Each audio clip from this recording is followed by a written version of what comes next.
terms of investigation, most challenging was the Gowri Lankesh case. It took 18 months to crack the entire case. If you think about India, I mean, the first city which comes to mind is Bangalore. Been one of those officers whose cases was picked up by Netflix. I think that's the first documentary series done on the go. The Safe City project, which Bangalore City has, it has 9,000 cameras. Imagine watching 9,000 cameras 24/7 by 1,000 people will be required, right? Even a person cannot watch 9 cameras at a time. But we have the AI engine working at the back end, which is analyzing all the feeds, all the data. I think everybody went beyond the call of duty during COVID. My wife was pregnant. I used to stay in sort of a small room outside. Yourself. I isolated myself.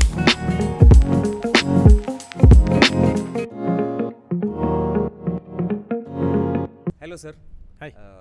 How are you feeling today? Feeling good, yeah. Welcome to the 101 podcast. Thank you so much for having me here. Sir, first question. Yeah. ನಿಮಗೆ ನಮ್ಮ ತಂದೆ ಯಾರು ಗೊತ್ತಾ? Of course I know. This is leading into another question, sir. I'm also happy that we know each other through families, but this is leading into a question where in our research, we've concluded that is the most irritating question for a police officer. Really? Because of, generally people saying, "Naan yaar gotta." Okay. Aap jante ho mera baap kaun hai. That is the general, perception, right? How are the officers trained to deal with it if that comes up? No, I mean, we are told to be very firm but polite, right? Saying that this is the rule, this is what we are doing. Sorry. Of course, they have access to senior officers or somebody like they do call, and we do ask what is the issue and whatever it is. Then if our guys are right, then we have to support him 100%, right? True. So it's absolutely, there's no doubt in the fact that everybody has to obey law and we have to follow the rules. That's it. True, sir. So I think we handle it, like I said, firmly but politely. And from that perspective, I think you also come from a family where your father himself was an IPS officer. Yeah, he was, And retired as IGP. Yeah. So have you ever used it on someone? Never. So I got caught 3-4 times breaking what? the traffic rules. Traffic rules. Yeah, I didn't have a DL with me once. Sometimes I didn't have my helmet on. Once I was, I think, didn't have my insurance papers or something like that. So I paid the fine and I think this is another lesson as it is. Yeah. That you know the total number of times that you had to pay. No, I got a earphone from my dad afterwards. But I'm sure. Yeah, but I think it would have been far worse had I used his name. So no, I think it's always, I mean, if you have done something wrong, just say. And sometimes when you do get caught, many people apologize, and our guys are quite receptive to that, and they do say, okay, fine, don't do it next time. Interesting. Yeah. So can we speak a little bit more about your childhood, sir? Oh yeah, I had a awesome childhood. So I had literally, my life has been like Karnataka Darshana. So so I was my dad's from Kolar, my mom's from Hassan, Belur. I was born in Gulbarga when my dad was posted there. I did my primary almost schooling in Belgaum and Mysore. Interesting. Then I came to Bangalore and completed my education here. Engineering. Yeah, engineering. Yeah. So in same thing in my professional life. So I did my probation in Belgaum, I was in Puttur, then I was in Kodagu, then Chitradurga, then Bangalore. Correct. Right. So it's been like that. Otherwise, times were much simpler back then. I mean, we enjoyed our childhood. How was it being the son of an IPS officer? I don't think that affected us much. I didn't realize that till I was in college, probably.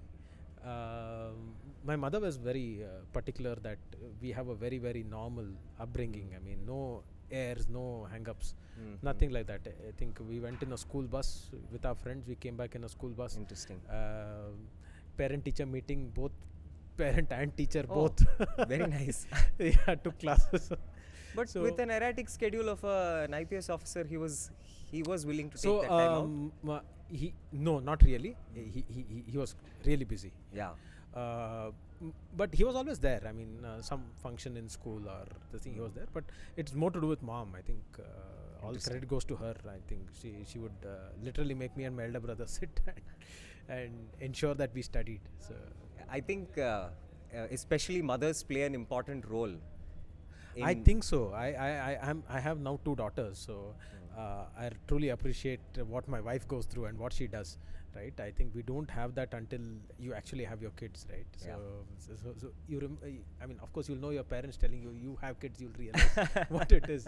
So a whole new appreciation for women after that, especially after the 2 daughters that we had. I think I used to think I have a full-time job. I don't. I at least get time off to go home, but I think it's a full time. Yeah, it's the most unappreciated job on the planet. Absolutely. In fact. Absolutely. I mean, it's not even a job; it's a service, right? I mean, true. Well said. Yeah. Very well said. And what really inspired you to get into the service? It was my dad, actually. So I was doing engineering, happy-go-lucky, doing electronics engineering, doing quite well, enjoying my life. Good time. I mean, I feel engineering was my best years of my life, right? So then someday my dad asked me, what do you want to do? So I said, I haven't thought about it. I mean, what should I do? So he said, why don't you think about civil service? It's quite good. And then I started reading up. Then so in my class, nobody was preparing for it, right? So in my social circles, my batch or anybody, nobody was preparing for it. So it was kind of odd that I took this up. But he was truly inspiring to me, at least. So I found that all of us want to do some change. I think here you can do some palpable change, right? So you can be felt, it's perceptible. True. So I think that was the inspiring thing for me. So I said, okay, let's take it up. So but did you also get inspired some movie that you watched? Was there anything else apart from your background? Not really. I don't think any movie inspired me. I don't think good movies are made about police. Either you show them in bad light or in some superhero role, which doesn't. I mean, I think the truth is somewhere in between. Correct. It's neither that bad, neither that good. Well said. So true. It's somewhere in between. I think, except for one film, I think Ardh Satya. I think nothing comes close to what is seen. Whatever is, what people have perception about police, I think unfortunately shaped by movies also. Right? That is true. So it's not that. That is true. How different do you think it is? And I'll tell you where I'm coming from. Especially because you've been one of those officers whose cases was picked up by Netflix. Yeah. And you've had those interactions with Netflix, and that was a docu-series. Yes. Right. What was your experience with that? And from that experience, right, versus like how you mentioned in movies themselves, where it is mostly fiction, how drastically different was it? So working with Netflix, like it was serendipitous, right? So it just happened. I mean, they had come down here to showcase Bangalore City Police, and they were following all of us. One day this case happened. I said, would you like to shoot that? They were more than happy. So they got all the necessary permissions and they shot it. So it was a completely immersive. I think that's the first documentary series done on the go. Right. Nothing there is enacted. So everything is live. Except for the interviews which they took post. I think it was India's first true crime docu-series that was made by Netflix. Yes, I think the guys who did it are the same guys who did about the London Metropolitan Police, right? Correct. So that's some good experience. So it's quite immersive. So they immerse themselves and they showcase. And I would say that comes as close to reality as possible. So I think it was good to showcase how we work behind the scenes. True. So I think people have, like I said, different perception of how it works, and it works totally differently. And so in terms of how different is it, the thing, I think real life is far more exciting and enchanting than real life. So real life is just what you imagine. Fiction. Yeah. So fact is stranger than fiction. I think fact is more curious to a person, right, compared to fiction. Because fiction is just a figment of someone's imagination, whereas facts are very strange and I think it's for a curious mind, I think it's far more exciting. How easy or difficult is it for you to sort of put your life out there as a public servant and especially as an IPS officer? Okay. What is the level of detail that you were allowed to go to? Because I'm asking this again because I know yours was the episode that didn't get released along with the others. Right. It took some time for yours to sort of be aired because of some technical issues is what they said. But can you tell us exactly what happened? So one of the accused persons, he got the stay from the Honorable High Court saying that not to display his photos or pictures or his videos. But they had taken already the consent, so it was delayed by about 5 to 10 days, and they went ahead with the release. But I think whatever is shown, we have not hid anything from the camera crew. We have given complete access. So this culture that we there's this thing that we beat up accused, or it is shown they're tied up, and I laugh at those scenes. I laugh at those scenes. It's totally I think far away from reality. I think in fact if you see the psychological analysis of crime and other things, a person wants to get off his guilt. It's a huge burden on any person. He might be the most crooked guy. He also wants to relay his guilt. It's how you extract that and get that information. End of the day, whole idea about investigating a crime is to know what happened and to prove what happened, right? To prove what happened, you should know what happened. To know what happened, the criminal knows best. So how you get information from him? So there are various techniques that you can use. So in that series, we have given them complete access. There's nothing we had to do otherwise, because in that the main accused was completely overwhelmed with guilt, and she spoke. So, but what are some of these techniques? Are you allowed to say? And no, so it's nothing but like building a rapport and questioning them, right? You need to elicit information, so you need to take the person in that direction and lead him to that. So many people are not leading to part with that direction. So it is your questioning which ensures how good you are in interviewer, which will ensure that they elicit information. That's it. So that would be a separate podcast, I guess. The techniques to get them to open their mouth. True. The most famous one is the good cop, bad cop routine. Yeah, that also happens. That happens. Then there is like you understand about the person, where he's coming from, what is his background, what are his vices. So all that information goes into interrogating or interviewing a person, and we do elicit information about 99% of the times without any difficulty. What part of this investigation is, like you said, eliciting information versus actual investigative work? Have you been, as part of your journey, able to get into? So investigation is a huge domain, right? Interrogation is just a small part of that. It's just a small subset of that. The main investigation is basically proving that the crime happened and this person was involved in that crime, and he did this to the other person who is the victim of that crime. That's it. So that's in a nutshell. But to prove that, there is the Indian Evidence Act, which says that evidence has to be brought in certain way. Correct. So you have to do investigation along those lines only. CRP says this is how you can do investigation, right? Correct. And IP says these are the penalties for that. Right? Correct. So you might feel why the penalty is low for that or high for that, but that's the law. Now, the investigating officer has a set of restraints, or this thing bound by law, like saying that these are things you can do legally. So if you do that, and honestly if you do that, I think you'll crack the case. But this popular saying, sir, gade idiyalla, chape kelagade nugudre kalru rangoli kelagade nugtare anta. That I am sure is this cat and mouse routine that will continue to happen. Absolutely.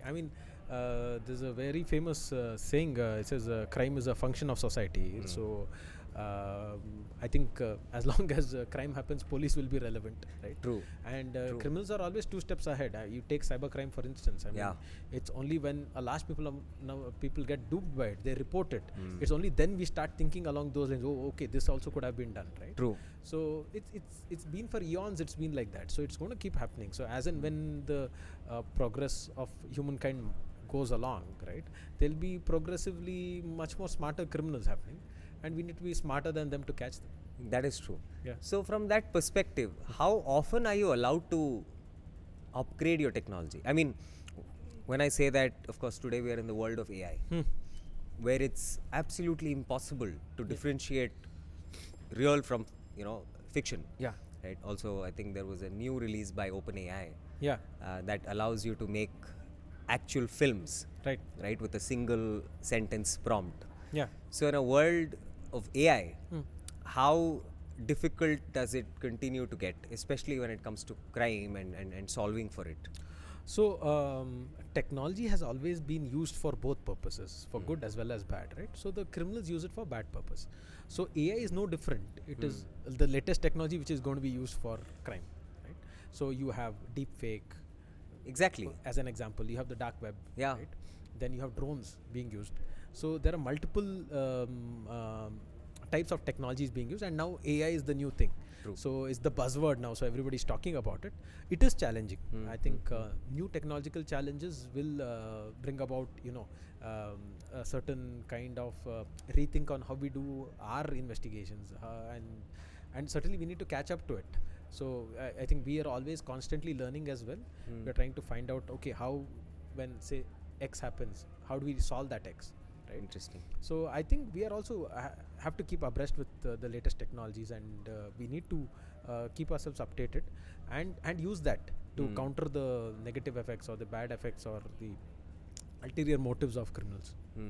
So, in let's say your current role as the Joint Commissioner of Police, you're also known for having implemented, say, drones. Yeah. And you are implementing AI technology at this point in time. Yeah. What exactly do you mean by AI technology? So actually, majority of it is machine learning. Some of it is AI. Because I think still, except for vision-based analysis, true AI is some time away. So we are using machine learning and AI to track or catch certain type of violations. So right now we are using AI to take the computer feed, as a camera feed of our CCTVs, and analyze 7 types of violation, detect and analyze. So we are detecting no helmet, triple riding, not wearing a seat belt. We capture the image, we find out the person, and it is matched with an ANPR camera which has OCR recognition. So in OCR recognition, AI is used, right? So interesting. There, so that particular vehicle violation is tagged to the ANPR. We find out who's the owner of the vehicle. The challan goes to him. It's a completely automated process, except for the validation in between, whether the picture was right or wrong. Again, that goes again to the feedback loop of the machine learning, saying that this was wrong or this was right. Interesting. So that's where we're using in enforcement. In terms of regulation, we have just started implementing the adaptive control systems, basically for traffic lights. So we are using a model, AI-based model of Center for Development of Advanced Computing called COSI-COST, Coordinated Signal Control Strategy. We are using that for signaling. So basically, in simple terms, what it does is, at the junction, at the multiple arms, there are CCTV feeds, which are cameras which are feeding this thing to the AI engine. It is finding out what is the load at that particular arm, right?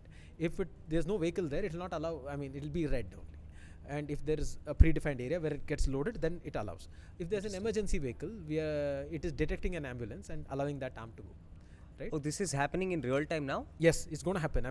We have just given the this thing, and go ahead. You go ahead, and they have started. They did the POC, proof of concept, technology demonstrator. It worked. So right now, 165 signals in Bangalore city in about 8 months will be with AI based. Yeah. So in these 2 things we are doing. Some other things we are trying to do, like drone we are flying. So we are developing the AI at the back end to find out whether there's congestion, whether there's an accident when the drone is flying on the go. So we get alerts at the back end. It is working fine, but again, that's image analysis. In some places, we are trying to do big data analysis. We are trying to get a lot amount of data. We have developed an engine called Astram. Actionable Intelligence for Sustainable Traffic Management is the full terminology. So the whole idea is we'll take a lot of data through map-based services, through aggregators, our own CCTV feeds, vehicle counts and all that, to understand traffic flows in Bangalore. The idea is, over a period of time, once we learn, maybe we'll be able to predict on this Wednesday what could it be based on the available data which is incoming. Right? Wow, that's be the amazing. Hope. Yeah, that's the hope. So let's say Astram, is this specifically being developed by the Karnataka police? Yeah, it's developed for Bangalore Traffic Police. Yeah, it's the first time we have developed it along with the vendor. So it's an initiative by the Bangalore it's police. Yeah. It's not an initiative by the central government or through a hierarchy No, it's system. completely by the Karnataka state, of course. Karnataka state, of course. Yes, by Karnataka state, but specifically for Bangalore Traffic Police. Interesting. I think Bangalore is known, especially Bangalore police, is known for being on top of the game, especially when it comes to technology. Yeah. And let's say, which is also what got me intrigued when Netflix chose Bangalore, right? Yeah. Was there a reason for them? It's not like we are the highest, we have the highest crime rate. So I asked them why they chose Bangalore. They said, if you think about India, I mean, the first city which comes to mind is Bangalore. Wow. Yeah, so it was really pleasant to hear about it. Yes, absolutely. So they felt it's a microcosm and representative of India, right? It's a cosmopolitan city. There's tech. There is abject poverty also. There is you have the probably almost all of the top 500 Fortune 500 companies working here. True. But then you have issues of traffic, right? True. So I think it was very interesting for them to understand. They wanted a mix of all these things. Understood. So I think they chose Bangalore because they felt it truly represented India, and they were what do you say, they felt it's a global city. So that's their perspective of it. Yeah. That's amazing. I think also for Bangalore, the sheer diversity is in itself very unique from a composition standpoint in India. Yeah, I don't think there's any city in the country that can boast of this level of diversity. Yeah. So truly melting pot, right? Yeah, it's, I think, sometimes a boon and a bane. Yeah. But at this point, it's turning out to be more of a boon, I guess. Yeah, absolutely. And in your journey, sir, how much of your background as an electrical engineer, electronics engineer, I will correct myself, was useful, especially because you're using technology? Is it something that comes from that background? Yeah, absolutely. I think always interested in technology. So in the latest gadgets, what's happening, what's new. So that always helps me with my policing. It's just not traffic, with investigation, with law and order as well. Like how we can use this technology for our purposes, right? So that was the basic thinking which got us into Astram, or using drones, or using AI for enforcement. So that's the whole idea. So try and make use of the best technology because I truly feel technology is an enabler and it's a force multiplier, right? I don't think for now, in the foreseeable future, it's going to replace human effort, but certainly it's aiding our effort, and it's I think assisting us in ways we never thought it's possible. Right? Yeah, and I think also the police department is going to benefit the most from these technologies because of the sheer disparity of the total number of policemen available in the country for the population. No, absolutely. That's what I said. So it's a force multiplier. So like the Safe City project, which Bangalore City has, it has 9,000 cameras. Okay, it's still insufficient for a city like Bangalore. But imagine watching 9,000 cameras 24/7 by, I don't know how many people, maybe 1,000 people will be required, right? Correct. Even a person cannot watch 9 cameras at a time. Even that is impossible. But we have the AI engine working at the back end, which is analyzing all the feeds and all the data, and it's giving us popping. Like I can say in that feed, I want people only with red shirt. Only they'll be highlighted. Oh wow! Yeah, this is amazing. I can give a registration number plate and tell where all this car has gone or this bike has gone, and I get it. The live feed we can track. And recently we caught a person who was going to these pharmacies and assaulting this thing, right? Through these feeds, we just fed the in one feed we got the the photo of the person. In one facial recognition, this thing we were able to track where all he went. Then in one photo of that we got the vehicle feed. Then we got where all he's moving. So then we went there. So it's a heady mix of technology and human effort. Interesting. So is this something that is implemented in the West, or how far ahead or on par are we? Well, honestly, I don't know how far ahead or this thing. I think we are at par with them, I feel. Maybe a little behind, but not too much. Why we should be far behind? Bangalore has the highest number of tech companies probably, and the largest number of startups in India, right? Yeah. And they're doing into cutting edge stuff, and they're willing to collaborate and develop new things, and so we are able to do. I don't think we're much far behind. That's an interesting thing. So do you sort of see a lot of startups that are building solutions for socially relevant problems? Have you come across something that was interesting, or is there something that has been implemented? I don't know if there are solutions as of now, but I think there is definitely a thinking along those lines.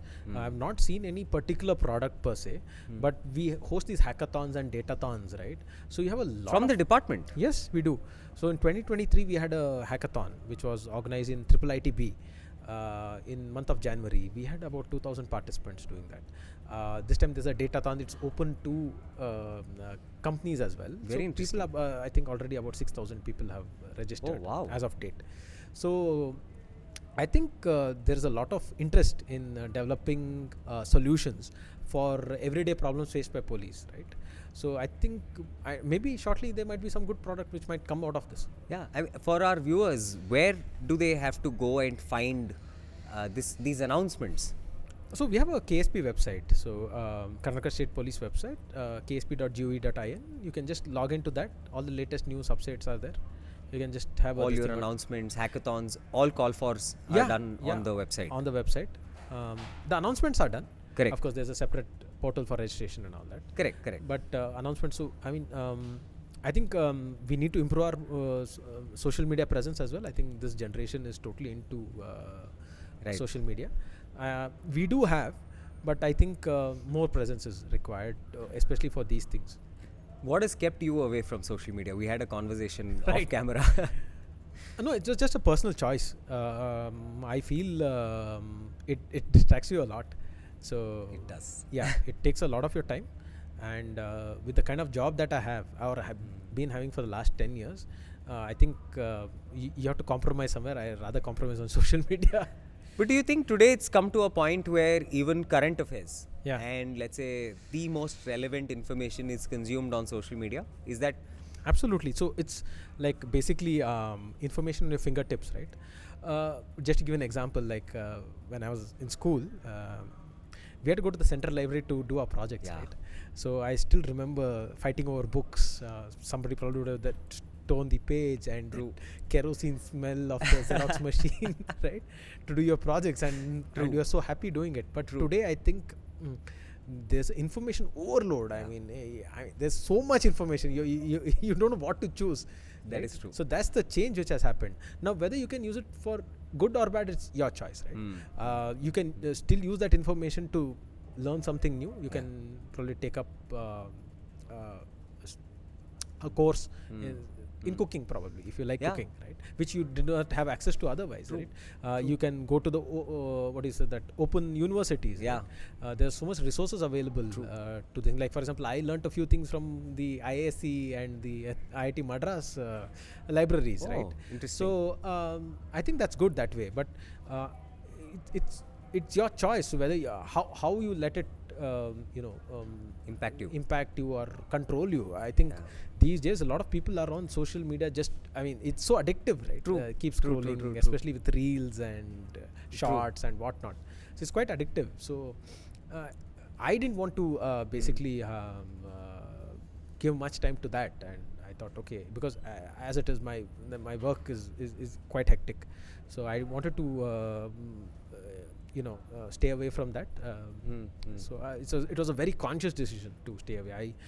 I think in 2016 or something, I just said no. Even before the social media wave is when you decided to So I think we were using Facebook back then. Twitter had just started, I think now X. So it had just started. I think it's just going on. I think people were just getting influenced by that. Of course, Insta is recent, and I don't know what is the latest thing. I'm sure it's Snapchat, sir. Snapchat. Okay. I think that's. But it's quite funny, right? So as police, we have to know about that as well, right? Correct. So I might not use it, but I do know a few things about Facebook, X. So Insta. how do you stay relevant? So you don't have to use it. I agree. Yeah. But to be on top of your game, do you think it needs to become it may not be social media, but let's say these are distribution channels right now, right? Absolutely. More than just being mediums of expression. Yeah. It's a way for people to influence, right, or have influence. Yeah. So if that is the case, do you think it becomes, let's say the central government has been very proactive in using social media, at least after the Modi government, and now all different parties, governments use it. So how relevant is it in today's world, and how proactive is the police department in? Absolutely no. I mean, today I think social media consumption is more than the regular electronic or print media consumption, because of the ease of access. The internet revolution and the telecom revolution now has led to the social media revolution, right? So everybody has access to information on their fingertips. So for police also to stay relevant, we have to be on social media. We have to have our presence in social media. We need to engage with the community which is on social media. Probably the age group of 8 to 25 are more on Insta and probably moving towards Snapchat. Then you have another age group which is on X, right? We have to engage with everybody. So I don't know what quantity of people between 8 and 25 read newspaper or watch a television news channel or this thing. So I think, so how do we get across the message to them or make them aware of certain things? So I think we have to be on social media. There's no doubt about it. That's one. Second is that we have to keep on watch on social media as well, right? Because there are a lot of crimes happening on social media. The cyber stalking is happening, cyber frauds are happening. So we have to keep a watch on that as well. So all of us have to be able to use it and know what it is and stay relevant to the times. But it's how you consume it. So I might know about IG, right? But I needn't use it to watch reels. That is true. I agree. Yeah. I think even now, especially with this level of consumption and all of that, and even continuing with my apprehension to some extent, I also remembered that Bangalore City Police, across traffic, crime and various branches, I think also uses social media very proactively in taking up cases. Yeah, I we think do. on Twitter. So we have a 24/7 social media monitoring cell. So where we are monitoring where people tag us, or they might not tag, but it becomes viral, right? Especially on WhatsApp. So when we find that, it's very important because social media gives that anonymity to that person. Internet gives that anonymity to that accused, to bully or to stalk or commit frauds, or even for that matter harass somebody. So we have to be on our toes, and we have to proactively respond. Like there could be a person who might use IG or WhatsApp or X to upload a photo and say this is what happened to me, right? So we have to be able to respond to that. I think that's one thing we are very particular about, that we respond to each and every post. Try to be 100% in response, saying okay, noted, we'll get back to that. At least some sort of reassurance is there. Then try and go back and then reply back saying that okay, this was done, and take it up. Interesting. The one thing that intrigues me a lot generally about bureaucrats is you are in a place where you don't know where you will be next.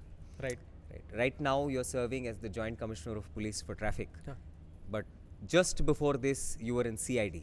Yes. And then DCP, SP, etc. And now you don't know where you will head. How does one sort of, I mean, you guys have to be learning machines, I think. And also as you age. That's what I like about the job, actually, to be very honest. I think you move on to something new, you learn something new, you can apply yourself there. So it's not just routine. Even my day-to-day job as a SP, DCP or in traffic, it changes. It's just not specific to that. So every day is a new, exciting, challenging day, so which is what drives me. So and I guess most of the people. So, and you're trained to do that. So your whole idea of being an IPS officer is that you should handle multiplicity of roles, just not one role. So you're given the fundamentals, you're taught the basics, and said okay, now show what you're made of. So I see every challenge as something worthwhile pursuing, right? So looking forward to the next challenge. But what are there specific training methods? Because I think what you just now said could be extremely inspiring to young people watching this. Okay. To understand how dynamic it is, and it's not like, most people assume that okay, you become an IAS officer, IPS officer, and then you're sort of settled and then you get into that zone. But what you said right now is no, because if you find comfortable in one particular thing, then you'll stick to that only, right? Where will you get new experiences, new information, or expand your horizons? I mean, this job as an IAS officer, IPS officer, gives you so much opportunities to explore, expand your horizons. I think you should grab it. And the whole, I feel the way selection is made in UPSC is people like that are chosen who are adaptive and creative. Who can handle diversity. Yeah, who need to handle. You have to handle. Like even handling humans. Like each person is different. So you need to how to talk to a person and understand and make him understand. So I think it's a whole gamut of things which comes together, and that's what makes it more exciting. I think if you want a mundane job, I think this is not the job. But if you want something challenging which changes every day, which is morphing and which gives you that opportunities to explore, challenge yourself, I think this is the job. But how often is there a set of rules basis which you have to move from one job to another? Yeah, so fundamentals are same, right? Like for example, policing, right? So fundamentals is same. Fundamental is what? Protect life and liberty and property, right? So you protect these things. So whatever you do, it's built on those fundamentals. So once you get your fundamentals right, so I think no role is different. It becomes like, what you do, you adapt yourself to that. It's like what you say. It's like our motto. Right? So police motto is Bangalore City Police are always at your service, right? So service is the motto. Nice. So whatever you do works towards that. So once you have that fundamentals set straight, I think everything flows in the same becomes direction. Easier to manage. Yeah, it does. It does become easier to manage. But does that also, that is one set of diversity, right? The other thing is the changing landscape in the space that you work politically. Yeah. How difficult does that get? How challenging does that get? No, to be very honest, in the last 15 years, it has been, I think, a non-issue at all. At least in as far as my service is concerned, nobody has asked me to do something illegal. To be very honest, nobody asked me to curry favors also. I think, see what happens as a public representative, people do come to them of all sorts. I mean, they have more access to people. They have to be accessible to people, their constituents.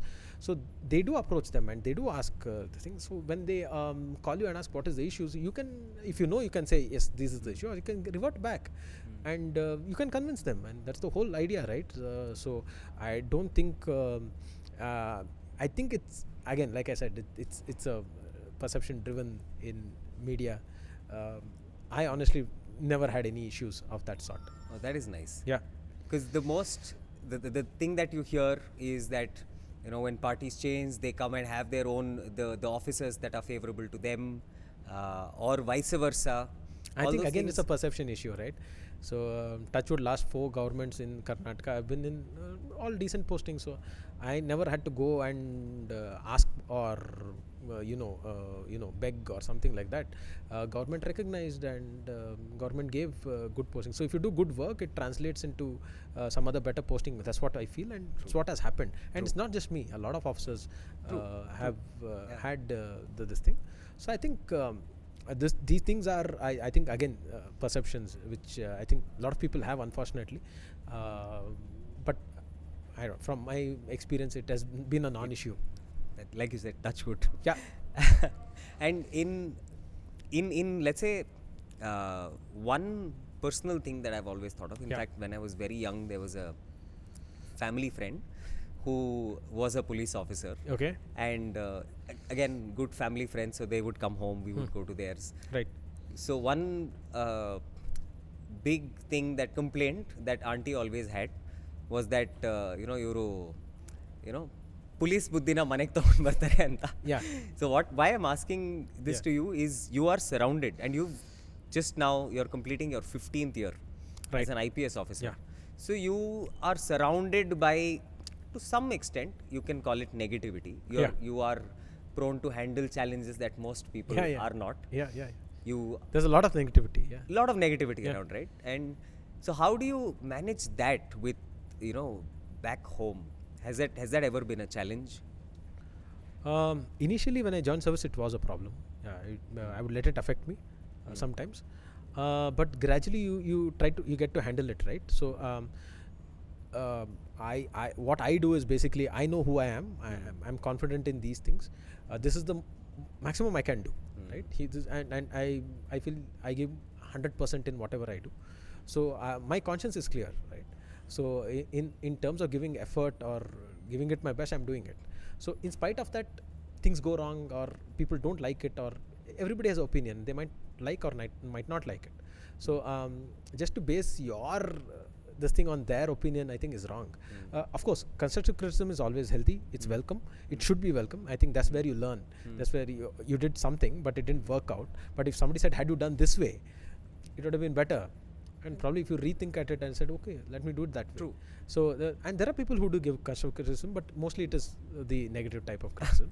So, in terms of home, yeah, initially when I got married also, so my wife is like, I mean, this is not the way to speak or this thing, because your voice is loud, or you're always on the job, you're also always on the call. So it's a process. I mean, so then I learnt it. So I said, okay. So what I do basically before I'm traveling in my car to my house, I try and switch off the officer mode to more of now a dad mode. So, but now it's very easy with the two daughters. So the switch is instantaneous. As soon as I go home, the switch happens. So it's nice, but it is difficult initially. But you try and handle it. A lot of people give into it, which is this thing, because end of the day, every human craves attention, right? True. Everybody wants to be liked. True. And I mean, on Insta, you have a lot of likes, and the more likes you get, you feel like doing more, right? Correct. That's the whole idea. It's a kick. The dopamine release in your brain is just amazing to find somebody liked your content or something like that. True, absolutely. So it's no different for any officer or whatever. Everybody wants to be liked. Everybody wants their work to be appreciated, valued, respected, right? But that only to an extent, I feel. If you as a person are confident, and I feel if you give it your best, what more can you do? I mean, what more can anybody ask of you? If your conscience is clear that way, I think I think you can handle negative criticism, because most of the, especially for police, right, most of the comments on social media are negative. If you do a sentiment analysis, I would say anywhere between 50 to 60% is negative, about 30% is neutral, hardly 10-20% is positive. Oh, yeah, that's actually I mean, not pleasing to hear, I'm sure, for you. But what isn't? It's also because I think there is that level of distance. Is it because it's good for you to maintain that distance? Not really. I think is fear an important part of, or the general perception of police or policing? Does that play a role? I think we should move away from fear to respect. I think world across police is respected first, and then feared also, but respected. I think the first word which comes to a lot of people's mind is respect. I think unfortunately here it's more of fear, but I hope with the kind of things that we do going forth, with increased transparency and use of technology and other things, the way we are able to engage with the public today is far better than what we were able to do say 20 years back. True. I think with that, I think respect would improve. Of course, we have to own up it, our responsibility, right? End of the day, even the guy on the road, our constable, needs to know that, listen, this is what the public expects, and this is the kind of behavior and attitude they respect. And once we start doing that, I think that's going to be a game changer. Yeah, I think now there's also this trend. May not be, I haven't personally seen it with IPS officers, right, but a lot of IAS officers up north, in India, using vlogging as a way to showcase their work almost daily. There has been some level of criticism around that as well, because it's come across as, like you said, sometimes doing things just for the sake of likes. Well, I don't know. I mean, to each his own. I don't know. But do you approve? Do you think it's something that people I personally should do wouldn't often? do it. No? I personally wouldn't do it. I mean, where do you get the time to do it? Right? So I don't know. Maybe they feel that's the way to connect with people, with that generation of public, right? So I guess that's their thinking. But I feel we have to be professional in our work. I think work speaks. You don't have to promote your work, I feel. Especially like, for example, if you in traffic, right? If you improve a junction and you improve the speed in that junction, or improve the conflicts in that junction, or say you make the congestion less, right? It is felt by everyone passing in that junction. Say a daily commute, a person is going, say he reached his home a minute or even 2 minutes early, it is felt by him. And if it happens on a daily basis, he's going to talk about it anyway in his casual conversation. He's like, okay, I'm going faster, or say. So he sets the trend for you, right? I don't think there's a need to promote, especially government officers, to go out of the way to promote. Yes, it's important to talk about what you're doing. That these are the schemes, or these are the things that we are trying to do, and seek public support for that, and saying that these are the new rules, please obey these rules, and seek public that's fine, and engage with public. But I think if you do a good work, I think it's the best promotion is the work itself. It'll promote itself. But I think especially police, right? I had this good fortune, may not be the right term, but I really had this wonderful opportunity to interact and work with a lot of policemen during COVID 2.0. And that is when I truly realized the impact that the police have on ground. Like, that was a time when people were dying, and the policemen across crime and traffic, and across, like, right from you as an IPS officer all the way down to a constable, being out there supporting people. And in fact, when we did COVID awareness programs, we realized that it's the threat to their own family members is was simply so high, because they were getting the highest amount of exposure. And you know, we've spoken to lady constables or women who have kids at home, who decided to serve instead of, you know, going back or having the ability or chance to go back home and play with their kid. I think everybody went beyond the call of duty during COVID. My wife was pregnant, so I used to stay in sort of a small room outside. I isolated myself because we didn't know, because she couldn't get inoculated also. She couldn't get a vaccination. Because of pregnant women were not allowed to get vaccinated. Right. Then my child was born during COVID, the second wave. And in second wave, because the child again is the thing, so I couldn't hold my daughter for about 3-4 months. So it is a tough time for everybody. But I think everybody went through this. I mean, everybody in the police, I mean, we had to buckle up, right? And be there. It's simple as that. So there is no alternatives. What is alternative? We can't sit at home. So I think everybody went beyond the call of duty to do that. This is the part I mentioned about police being underappreciated, or not getting the level of appreciation that I believe they truly deserve. Because we spoke about the ratio earlier as well. I think India has the highest disparity. We have. Do you know the statistics, sir? Bangalore has 193 police per lakh of population. Bangalore. For a lakh. And what is the country's average? I don't know. Maybe around 300. Is it that high? I think it was lower than that. No, if you see the metropolitan cities, if you compare the metropolitan cities, it's decent. Overall country maybe lesser. I don't know. Not sure. But imagine 193 police personnel for a lakh.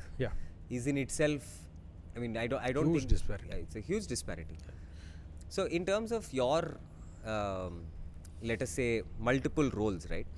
What was your most challenging case so far? Investigation. Investigation. So far, my most challenging role has been traffic. Really? In terms of work. Okay, this is the most. But in terms why of do you say so? Well, I think Bangalore traffic is, famous or infamous, the way you look at it, world across, right? So if everybody says Bangalore, the first thing they speak about is traffic. And traffic, everybody has opinion about it, and everybody feels that this is the way traffic should be, right? But then I have to see the bird's eye picture of traffic and see the entire city in its whole, whereas a person going from point A to point B is more concerned about his travel. True. So it has been challenging because we had this moniker of being the second most congested city. We had to really pull our socks up and do the best possible. Happy to say this year we come down to 6th position. Oh wow! We actually improved our travel time and travel speed by 4 kilometers per hour. Wow. So it's been quite good. So that's why I said it's challenging. So it's That's amazing. I mean, just not me. There are 6,000 of us working. Yeah. So each one of their contribution has helped in that. So that that was challenging. Yeah, and it's still challenging. So how do you get the like I said, perception matters. So we have to take into account people's perception as well, and we need to raise awareness, educate them, and tell them that okay, this is why we do what we do. That's very important. So that's why it's been challenging. It's completely different to what regular policing that we do, because here the people affected are the general public at large. Whereas if you say investigation per se, it's the victim and the accused. So those are the two parties which are actually affected, not the population at large. This is more administrative to a very large extent. Yeah, Would you call it more that? of policy, more of planning, more of what you say, preparations. So you prepare for a particular thing, for example, say an event is coming, right? The IPL will be starting soon. So we are already started preparations for that. So how do we improve what happened last time, right? So that's what you're trying to. So you're applying to do most of the stuff which is going to happen. Whereas in other times of policing, it's more reactive. So a crime happens, you respond to that, right? Issue happens and you go respond to that. And altercation happens or two groups fight each other, then you go respond to that. Of course, there's preventive aspects in that as well, but it's more reactive. So in terms of investigation, most challenging was the Gowri Lankesh case, because it was a totally blind case. You were the SIT officer. Yeah, so a special investigation team was formed. I was the chief investigating officer. So it took 18 months to crack the entire case. Not only that, we cracked 3 other cases as well along with that, and multiple other we basically apprehended the gang which had orchestrated the 3 other murders, and done a lot of bad things. So we caught them as well. So that was the thing, and we prevented some future murders. They were planning to kill other personalities as well. Prominent So people. so they were in various stages of planning and preparation for that. So we apprehended them. So we prevented those. So that I feel that is far more satisfactory than actually catching the guy. That we were able to save so many lives. The impact was absolutely. obviously much more fruitful. Yeah. But it was 18-month long. Yes. Right. So what made it that challenging? Was it just the fact that there was so much public view and scrutiny that... That's one aspect. Yeah, I've never seen such scrutiny in any other case. I think I think for the 18 months it was always in the media, print or electronic media. It was always there. True. There was one aspect of it, but not. But see, it was a blind case, as in there was no single eyewitness to the entire this thing. Right? There are multiple witnesses for various other things. So, and the team which did it, they had become better over a period of time in committing these sort of murders. So they improved upon their previous murder as well. So they kind of precautions, the planning that made, they made sure that they cannot get caught, right? But they slipped up here and there, so that's where they were able to get them. So sifting through that, complete maze of information, we were able to get, and we finally caught them. So that's what took us time. So for example, there's a CCTV camera in Gowri Lankesh's house. The accused is seen shooting her, but he's wearing a helmet. Right. He's wearing full arm shirt. So he's tried to conceal his identity. So even if you get CCTV footage, how do you get the person's face? You can't, because he was wearing a helmet. So then we again use some technologies also. We used something called as forensic gate technology to pinpoint the accused. So a lot of technology went into that as well. So that was quite nice. We used some DNA technology. We used ballistics. So some handwriting analysis, some narco tests were done. So we used the whole gamut of forensic tools to crack that case. So that was quite challenging. And about 240 officers and men have worked in the SIT, right? So leading such a huge team. So there are multiple teams working. We have to collate, collaborate, and do that. That was quite challenging. So I think that was the most challenging case.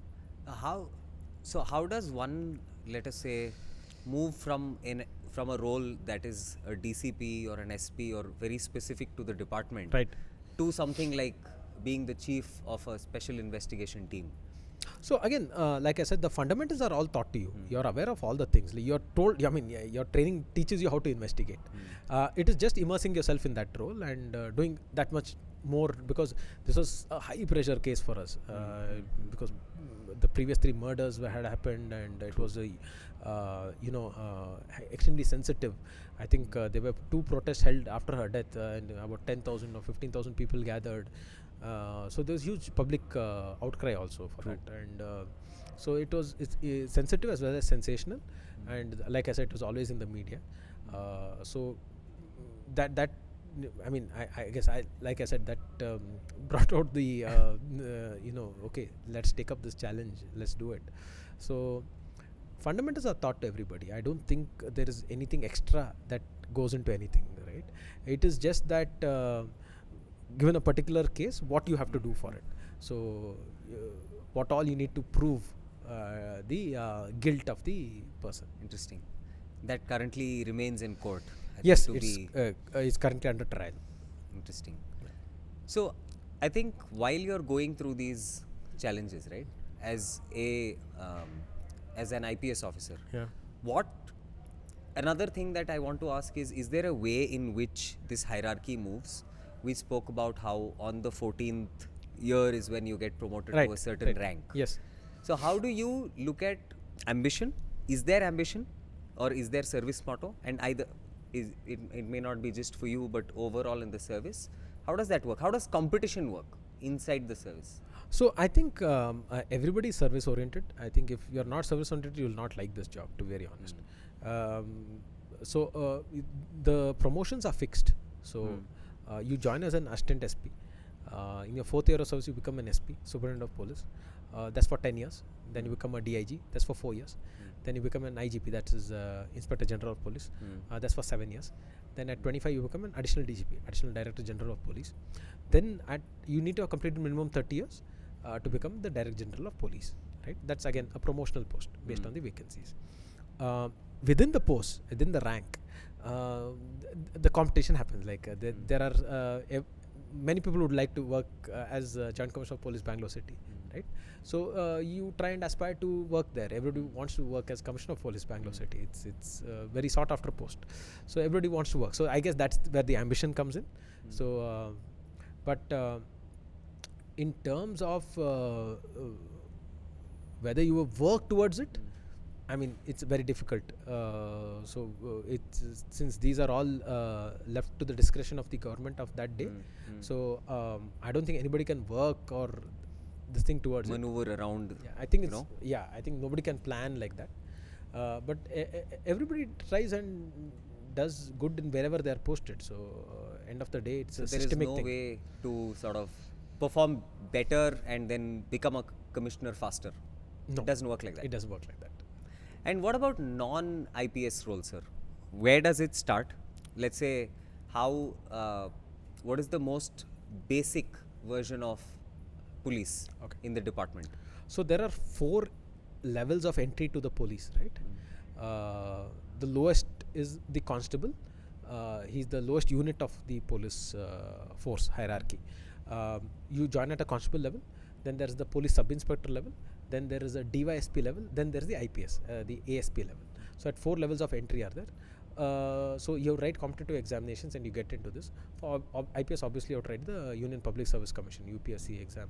And at the constabulary to the DYSP rank, the 3 levels, the state government has examinations.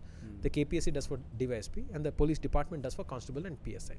So the lowest rank in the police is constable. You're used to sort of playing the tough cop all the time. How do you let go? How, like? Oh yeah, okay. So I work out in the mornings, so it's kind of a fun workout. Nothing with I'm not aspiring to be a bodybuilder or a running on sprinter. that I have to tell you, I so think you're the fittest. I know a few people, or I've met a few people. Okay. I can tell you that you are the fittest IPS officer I've met to date? Okay, thank you so much. The focus was on being fit, eating right, nutrition, ensuring that you're able to do the work at the energy level that you want to do. So I found my energy level sagging toward the end of the day. So I decided that good nutrition and good sleep and good workout is what you read, right? Yeah, but that's again part of discipline. I get that, but how do you how do so you, it's good. So I work out. let go? Yeah. So that's me letting go for this thing. So I don't see it as exercise, right? I see it as a fun time where I can like I do calisthenics, right? So some new exercise in calisthenics or whatever, some banter with the coach or with the guys who come to the gym. So it's good fun there. Then some real time off with kids, right? So playing with them is amazing. This thing, hanging out with friends, just chit chatting. It's good fun. And then of course with my wife I have date night, so it's just relaxing with her. It's good fun. So the idea is like I like a good book at the end of the day for half an hour or so. Anything, I mean, fact, fiction, technology, whatever it is, the whole wide range of things. Love reading it. So I think that relaxes me a lot. But I think good conversations, watching some TV shows, watching movies or whatever it is. Do you get the time to watch movies? Sometimes, yeah, I do get this thing. Then on like if possible, What kind of movies do you enjoy? Oh, I like action films, spy thrillers. I like both in book as well as but I like Harry Potter also. So what is it? So I mean anything like nothing too is off topic kind of things. I don't mind if it's too heavy or too light, or even I like even romantic films. I mean it's good time to there's no such thing like okay, I'll watch only this category of films or whatever it is. You prefer I mean you watch whatever is the mood of the day. Or if it's a good film, say if somebody talks about it, I mean, why not watch it? A lot of people are talking about it, right? Or it has some rave reviews or something. Watch it. I'm a film buff, so I used to be. Now I don't get as much time to watch as much I want to, but whenever it's a good film, I think we should do the thing. I think it. Do you get to travel? Not much. How many holidays do you get? Is there like a stipulated? I have not taken a holiday in the last 5 years. Which is not 365 days a year? Yeah. Into 5? Yes. Wow. No sick leaves? No. Yeah, sometimes, yeah. I had sick leave, but not a holiday, no. Yeah. But how many are you given? Is there something like that? Yeah, of course, you are given. It's you have to take. It's just that COVID happened and then kids, and then so travel is restricted. Of course, I have to, when I go for some conferences or some meetings or something, if it is across or some training is kept, I keep going. But it's not a holiday, it's work. But that is still work travel. So how does Madam feel about it? Because she would like to travel. The fact that you haven't taken a holiday. No, I think it's more so because what's happened in personal life, right? Taking care of the family and kids, and it's difficult to travel also. So that's taken precedence. So hopefully we get to travel soon. But yeah, even initially when we got married, we used to travel a lot, and we did take some good holidays and all that. But it's not been possible recently in the last few years. Was yours love or arranged marriage, sir? It was an arranged marriage. Yeah, but my mom and her mom knew each other, so they were still arranged only. Yeah, arranged. There's no this thing. I thought, but I think they're in love after that. So yeah. I think there's a lot of cliche around getting arranged marriage and then or being in a love marriage and then. There's this whole conversation that happens around now. Love madul madadvi, amele arranged madkondvi and all of that. But being in an arranged marriage and then falling in love with each other has been the process. I think it's compatibility thing. I feel. I think if you are two are compatible, understand each other, I think nothing like it. I think you can be of great support to each other, right? So I think that's how a good marriage is what I think. And from what I can say, I feel that if there is mutual respect for each other and you understand, okay, these are the things, I think that's great. I think I feel like she's my best friend. So that I think is the best compliment. Yeah, that's what I feel. And I think she thinks the same as well. When this airs, probably she can give you that answer. Probably. But that's nice. So yeah, because otherwise I have a very tough job. I think she understands a lot, makes a lot of sacrifices for me. I think without that it's impossible. It's impossible. Yeah, it's not possible. Your schedules and the kind of last minute kind of a thing. Yes. Like we were both scheduled to fly out for a holiday, and it didn't happen because at the last minute got cancelled, and she was very understanding of that. But I think so. It's very important to have somebody who understands what kind of thing you do, because it becomes very difficult otherwise. I think luck plays an important role in finding absolutely. the right companion. I more than luck, I think it's. I feel it's the blessings of elders. Yeah. I think that's. You can call it luck, but I feel it's that. True. Yeah. So I think that is true. the punya anta ಹೇಳ್ತಾರ. Ad nija. ಪುಣ್ಯ ಮಾಡಿರ್ಬೇಕು. Like I said, I think this is something that will make her the happiest after this. Of course. And I don't tell her enough, but yeah. So through this maybe. Yeah. Hopefully. Good. And from your side, sir, especially message to the young audience that this is reaching. Okay. And more so, not from a police officer, but I think as somebody, that has been through different kinds of journeys, right? Over the last 15 years, I'm sure you would have seen all kinds of people. You would have seen good, bad, ugly. Yeah. What would be your best advice? Well, for people who are right now students, right, I would like just to tell them that the world is changing really fast, right? So learn to be creative and adaptive. I think that's the key word.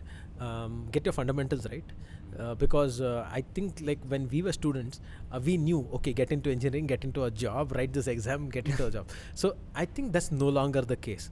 I think unless you are adaptive to the present day scenario, you're creative enough to differentiate yourself from the crowd, because then, I mean, the way AI is going, I think AI will replace a lot of jobs that way.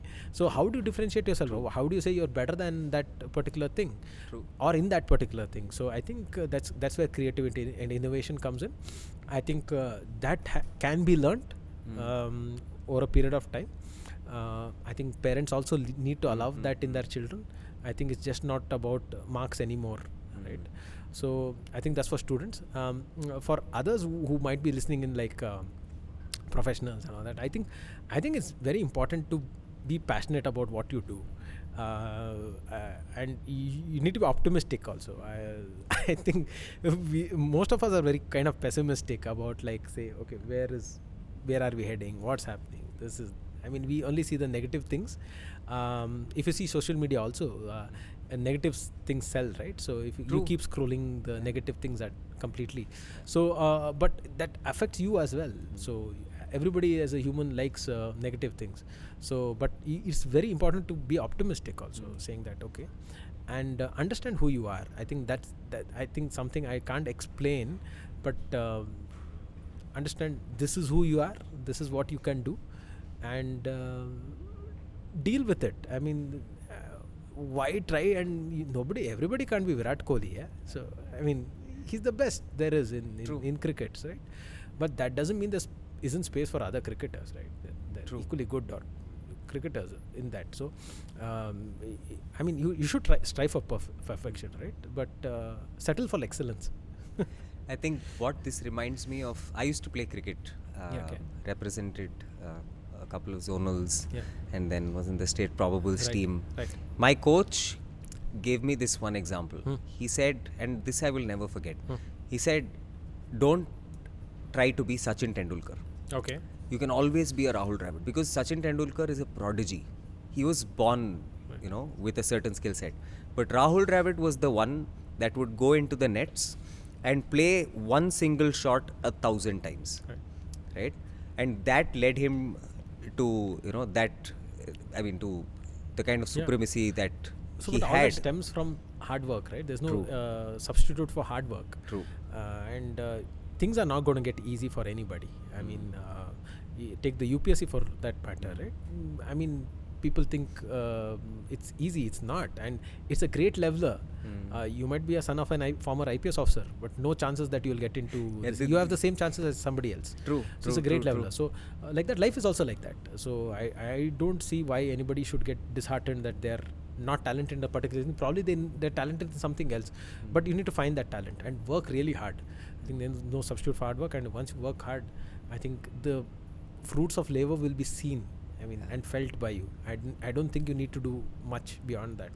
I think yours is a classic example. As you said, Yeah. you were born to an IPS officer. Yeah. Doesn't mean that if you didn't put in the effort, No. or there was a hack No, into there becoming. There's no hack. I think that's but there are no important for hacks in people. real life. Right? I mean, there are only hacks to do something better. Some small things, but not for your life. I mean, your career path is decided by how much effort you put in and whether you liked it or not. I think if you're not passionate about something, no matter how much hard work you do, it's not going to yield results. So I think passion, interest in something, and hard work, I think they're the really good combination, and you'll start enjoying what you're doing. I think this is the best advice that somebody could have given. Honestly, because you pick things like creativity, you pick things like passion. Yeah, absolutely. I So, for example, even choosing a UPSC subject, right? People say public administration. I hated public. I read a book. And how do you do study something you don't like? How many hours are you going to put? So I chose electrical engineering because I have a background in electronics. I liked electrical engineering. It was very easy for me. So a lot of people dissuaded me, said don't take it. Nobody has qualified, only hardly in fingertips. Maybe throughout the history of UPSC, maybe 10-15 people have qualified using electrical engineering, right, into IPS or IAS. So, but that didn't. I said I had my priorities right. I said I like this. Let me put in my best. So I think it works for everything else also. If you like something, go after it. Work hard towards it. Because we get distracted by what our peers are saying. What's trending. What's trending. And we get, unfortunately, we are forced to do things which we probably do not like. Like, I might not like science, but I'm forced to take science. Probably I like arts. But these days, the opportunities, the varied field of the job scenario also, or the kind of things you want to do when you grow up. I mean, probably today you can work towards being a curator of an art museum also, right? Yeah, true. Very well said. You can become great at cooking and have your own YouTube channel and have 1 million followers. Yeah. Right. That's a good thing to have. Yeah. So you have that opportunity which I did not have. Right. And these opportunities are going to increase only. It's not going to decrease. So choose what you like and do it. I mean, of course, there'll be people dissuading you from doing this, that's not going to work out. But if you truly believe in yourself, and if you're, like I said, passionate about it, I think if you work hard at it, you'll reach the. And this was almost a spiritual answer to a very large extent. And are you spiritual? Yeah, absolutely. I am. I think that keeps you really grounded. I think, especially after I joined service, I became more spiritual in this thing, because I think I was trying to find some answers which were not available, right? And I found them. So it was. I think it's important. I feel Very it's nice. important to, and I feel it keeps you grounded as a person. Do you meditate? No, I don't. I don't get I don't do meditation, but I do yoga. I think that's still a physical form of meditation. Yeah. To a very large extent. Yeah, I don't. But I do pray. I do spend time in the puja room. Just I feel prayer is more like a conversation with God, and I do believe in a lot of things. So. I mean, all the rituals and all that, I truly believe in it. I think it's there for a purpose, and we should not question it. But I would say that that's one aspect that you discover as you grow older, and I think one should discover it. Interesting. Yeah. I think this was a lovely conversation. Oh, thank sir. you. Thank you so much. I think very, very delighted after this conversation. Okay. And it was immensely insightful. Okay. And thank you so much pleasure, for your man. time and to take this off, especially as an officer who Okay. hardly gets time. This meant substituting something else, I'm sure. But thank you so much. Thanks. Sir. Pleasure. Thank you. Thank you, Gautam.